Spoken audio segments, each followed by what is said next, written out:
Bon, voilà, bonjour à tout le monde. Comme je vous ai dit, nous sommes là, nous sommes à votre disposition pour toutes vos demandes.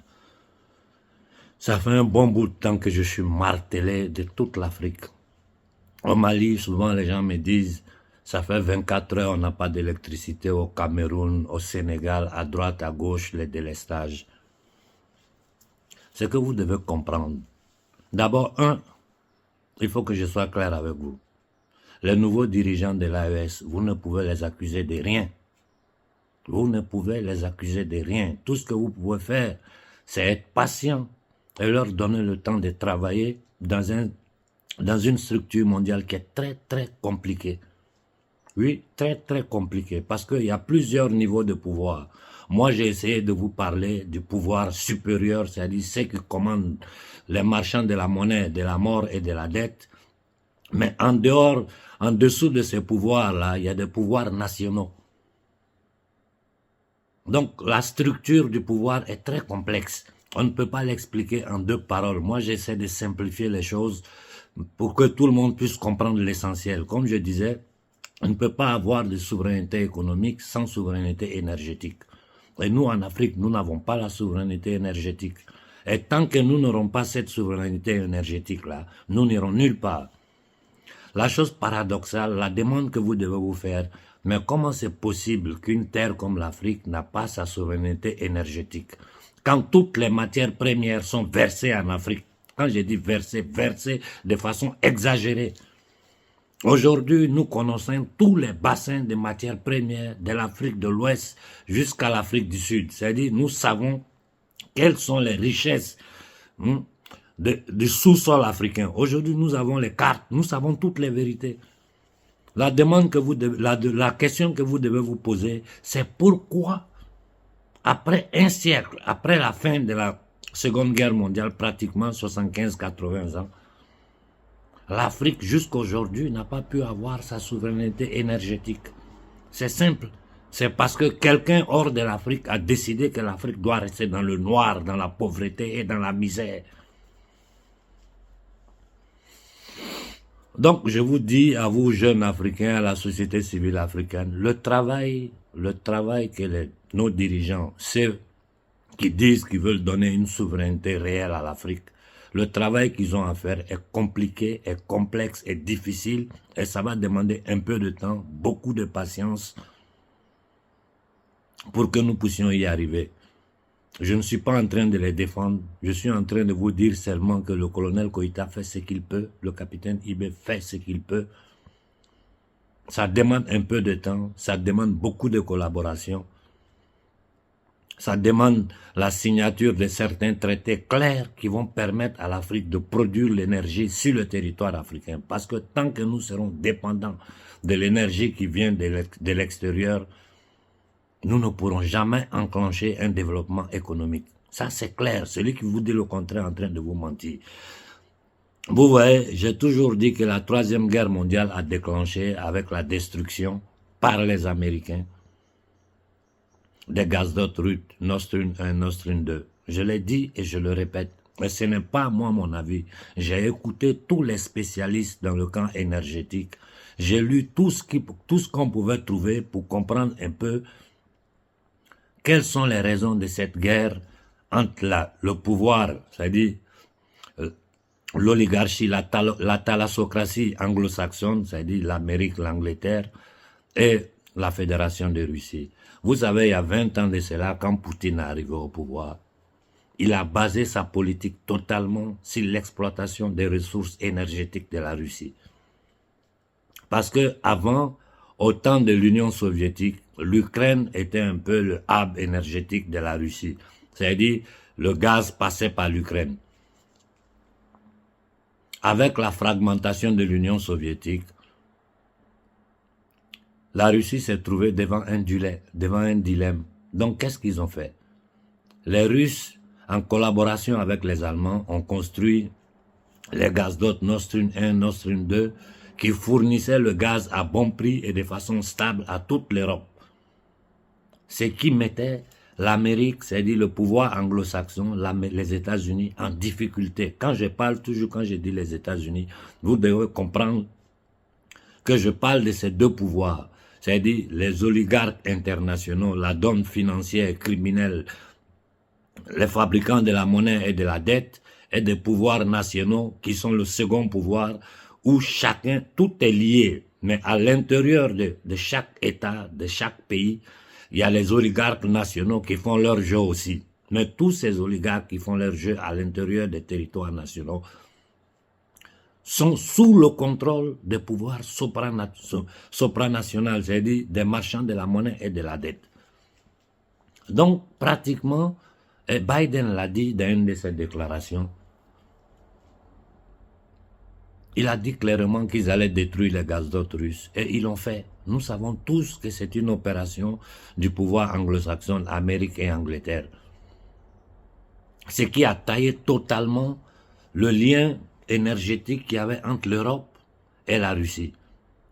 Et avec toutes les sanctions qu'ils ont mises sur pied en pensant affaiblir la Russie, ils ne savaient pas qu'en 20 ans, Poutine a eu le temps de préparer son pays. C'est des choses, c'est des calculs qui se font 50, 100 ans. Ce n'est pas les calculs politiciens pour raconter des bêtises aux gens, à la société civile, pour essayer d'avoir, je veux dire, le soutien de la société civile. Non, un État, des vrais politiciens font des calculs si un demi-siècle, un siècle, 30 ans. Et c'est ce que la Russie a fait. En 20 ans, Poutine a envoyé la Russie à un niveau militairement, économiquement, parce que les sanctions n'ont pas pu marcher. Vu que la Russie avait pris ses dispositions, la Russie sur le champ a signé des contrats avec la Chine, avec l'Inde. Donc les matières premières énergétiques russes sortent du pays tranquillement. Et tout le boycott qu'ils ont fait aux Russes, les Russes l'ont remplacé en créant des sociétés russes à l'intérieur de la Fédération de Russie. Ce qu'il faut comprendre, c'est que la Russie, c'est un ensemble de plus de 200 ethnies. Ça, je dis à nous les Africains qui sont bloqués dans des problèmes ethniques, là, des problèmes régionaux, ces bêtises-là. La Russie, c'est comme un continent. C'est 17 millions de kilomètres carrés, plus de 200 ethnies qui forment un bloc, un pays guidé par un pouvoir central. Et c'est ce que nous devons arriver à faire en Afrique. Donc pratiquement, vu que le besoin énergétique de l'Europe, pratiquement, si je le chiffre ici, 55% du besoin énergétique européen vient de l'extérieur. 65% du besoin énergétique allemand, qui était la locomotive industrielle de l'Europe, vient de l'extérieur. Le Portugal, l'Espagne, l'Italie, 70% de leurs besoins énergétiques viennent de l'extérieur. La France, à un certain point, avec sa stratégie nucléaire, était devenue énergétiquement indépendante. Malheureusement, comme les élites françaises sont des traites soumis à ces pouvoirs internationaux, ils ont démantelé avec ces bêtises écologistes.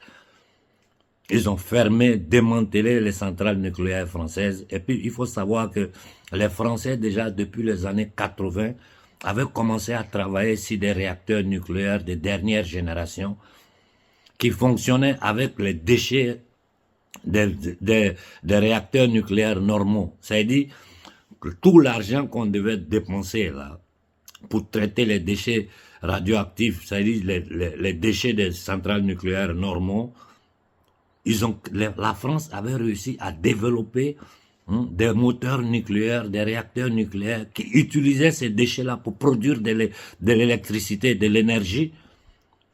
Donc ça veut dire que c'était un coup, la France épargnait de l'argent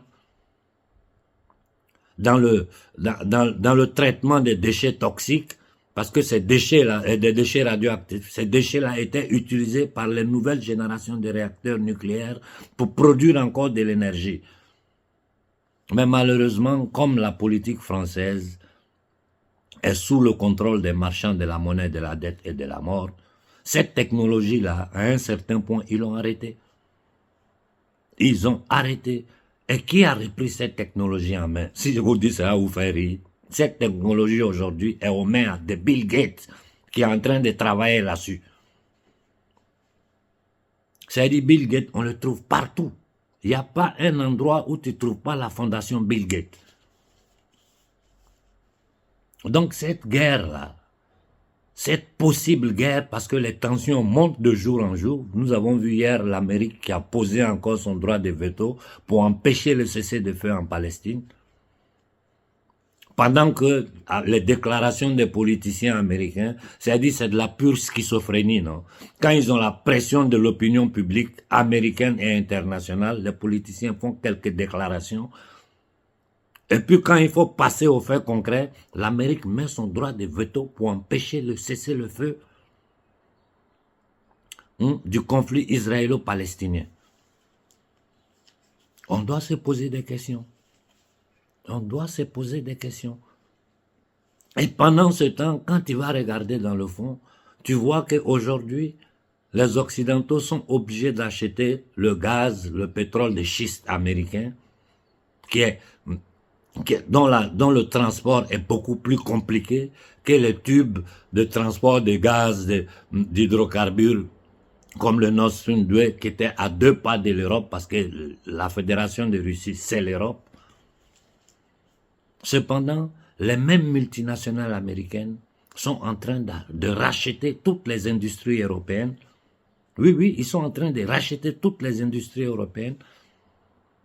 Et cette technologie nucléaire française aujourd'hui, les Américains sont en train de travailler là-dessus. Et l'Amérique, les Américains sont en train de... Ils ont des contrats de construction de centrales nucléaires en Ukraine. Donc c'est pour dire à nos frères africains, nous sommes dans une situation où déjà ce que le gouvernement de l'AES essaie de faire, ils ont beaucoup de courage. Ils ont beaucoup de courage parce que les vrais patrons du monde, c'est-à-dire ceux qui sont au-dessus des pouvoirs politiques internes de chaque pays, ont décidé que le peuple noir, nous Africains, nous ne sommes même pas des êtres humains. Parce que les conditions dans lesquelles ils ont mis l'Afrique, depuis 600 ans là, ces gens-là ne nous considèrent même pas comme des êtres humains. Donc ne vous en prenez pas à nos gouvernements. Moi, tout ce que je peux leur dire, parce qu'ils m'écoutent, il faut que vous ayez le courage, je dis bien le courage, de traiter dans l'intérêt des peuples africains avec n'importe quel État. Pour ce qui regarde nos rapports avec la France, c'est très difficile aujourd'hui parce que les marchands de la monnaie et de la dette qui gouvernent la France ont fait de telle sorte que l'Afrique soit le réservoir des matières premières et le désherboir des produits toxiques, radioactifs. On fait de telle sorte que le peuple africain baigne dans la faim, dans la misère, dans la désolation. Et tant que la France sera gouvernée par ces entités, derrière la politique française, c'est-à-dire ceux qui ont mis Macron au pouvoir en France, ceux qui ont mis tous ces dépravés au pouvoir en France aujourd'hui, comme partout en Occident, nous, Africains, notre rapport avec la France sera très difficile. Mais vu que nous savons aujourd'hui, nous avons compris que derrière la politique française, il y a des pouvoirs obscurs qui pilotent tout, que ces pouvoirs-là aujourd'hui sont en train de détruire la France. Tout Français conscient le sait. Nous devons nous donner la main. Nous devons nous aider les uns les autres pour débarrasser l'Afrique, la France, l'Occident de cette Union européenne nazie. Et je vous dis, si vous partez regarder les dirigeants, les hauts placés des grandes institutions européennes, vous allez trouver que c'est tous des descendants des ex-nazis, c'est-à-dire du Reich allemand. Et cependant, c'est-à-dire le chef-d'œuvre de ces marchands de la monnaie et de la dette, pendant qu'ils détruisent l'Europe, pendant qu'ils isolent l'Europe, à l'intérieur de l'Europe, ils mettent les États les uns contre les autres. Donc la situation actuelle en Europe est vraiment explosive. Comme je viens de dire, l'Amérique a mis son droit de veto pour empêcher le cessez-le-feu. Et quand tu vois tous les mouvements qui sont en train de se placer avec l'OTAN, qui est l'armée de ces gens-là, il y a une chose que De Gaulle avait fait de bien pour la France. C'est qu'il a fait sortir la France de l'OTAN. Il a chassé les bases américaines de la France. Ça, là, ça a déclenché mai 68. Hein. C'est tout ça qui est caché derrière toutes les révolutions américaines. Les choses sont complexes, on ne peut pas vous expliquer en peu de minutes. Seulement, je voulais dire, si j'ai fait ce petit discours-là, c'est pour expliquer à l'Afrique que notre manque d'énergie, les délestages, tout ce qui nous manque là, c'est voulu, et c'est voulu par ceux qui gouvernent ce monde.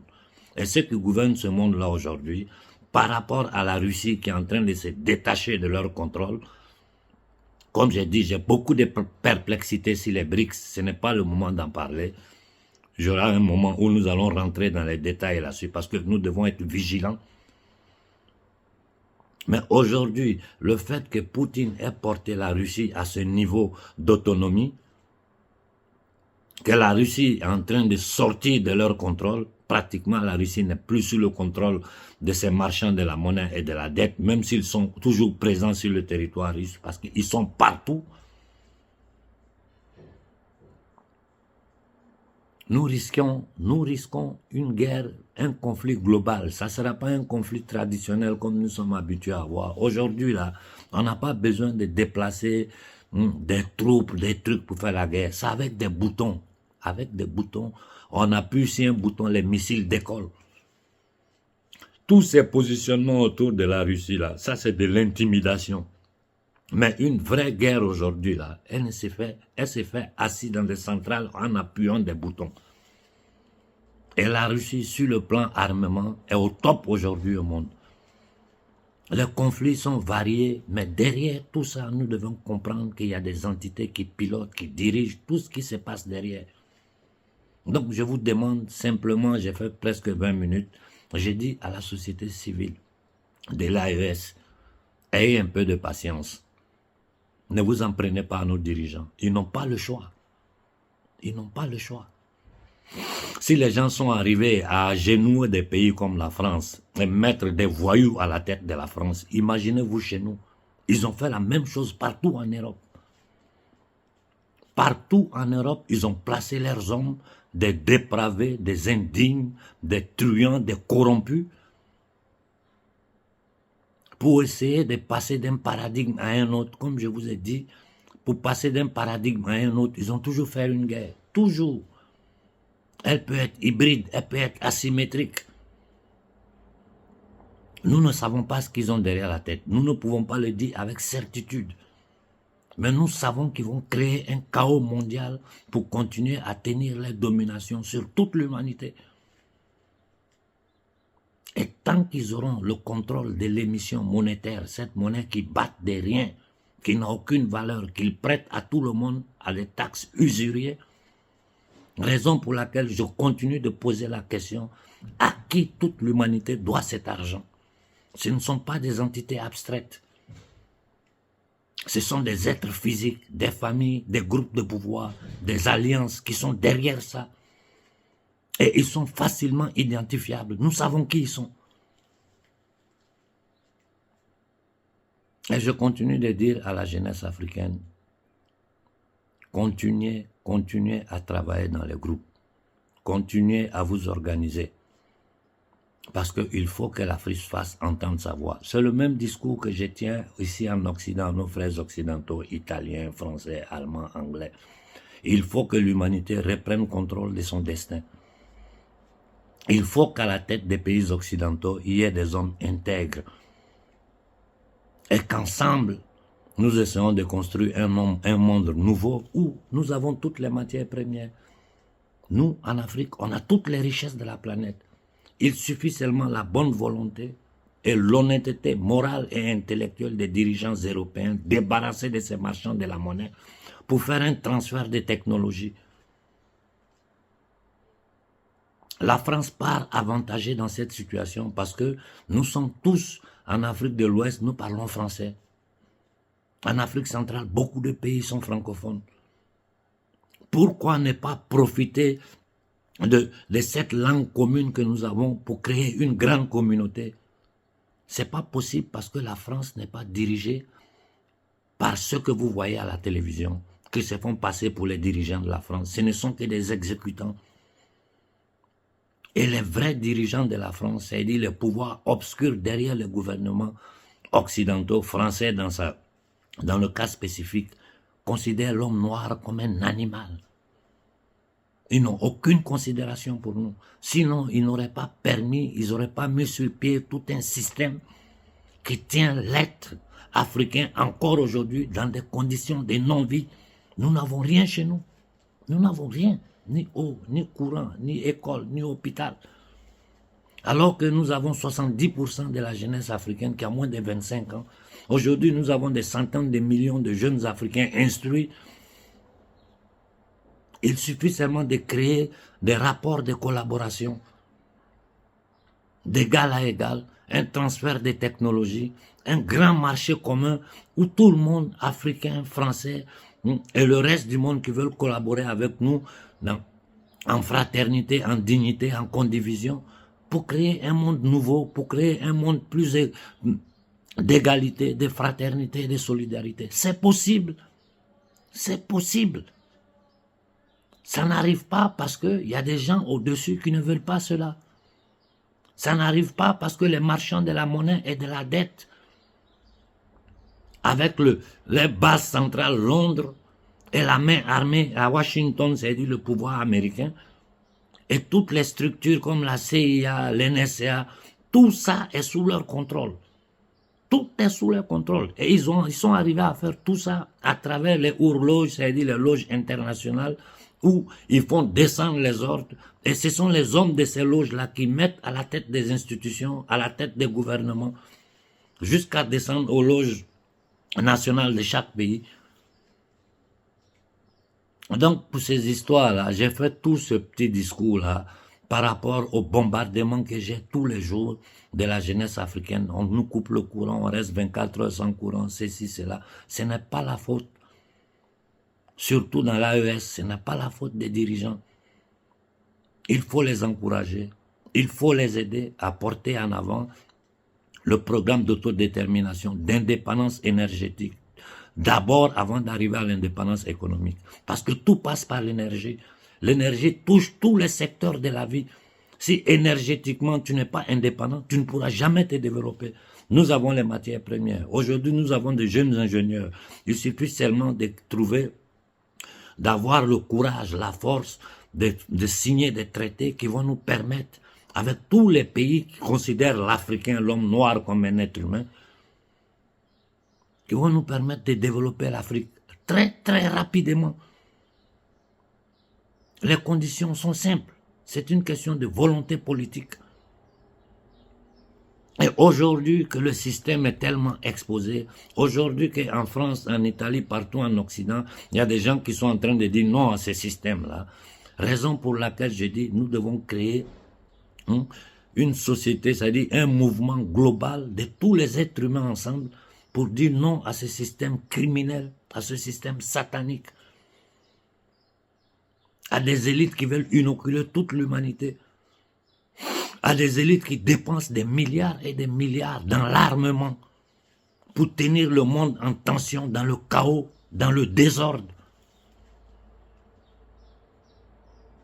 Raison pour laquelle vous voyez la guerre, le conflit au Moyen-Orient, pendant que le conflit est en cours, déjà ils ont commencé à partager les ressources énergétiques de la mer Méditerranée, c'est-à-dire au large de Gaza, entre les multinationales. C'est simple à comprendre. Il faut aller voir qui sont derrière les multinationales. Quand je vous dis, je vous ai dit, je sais que même les Français seront surpris de savoir que Bill Gates est en train de travailler sur le projet des super réacteurs français, le nucléaire français, qui ont été arrêtés en France. Ça doit donner beaucoup à réfléchir aux Français. Ils doivent comprendre qu'aujourd'hui, la France est totalement, d'après De Gaulle jusqu'à nos jours, ils ont pris totalement contrôle de la France. Avec ce dépravé de Sarkozy, ils ont totalement remis la France à l'OTAN, c'est-à-dire aux thalassocraties anglo-saxonnes, qui sont gouvernés par les marchands de la monnaie et de la dette. Vous m'avez fait des demandes sur les intersections avec les élites arabes. La prochaine fois, nous allons en parler. Je vais essayer de vous l'expliquer de façon la plus simple. Bonne journée à tout le monde.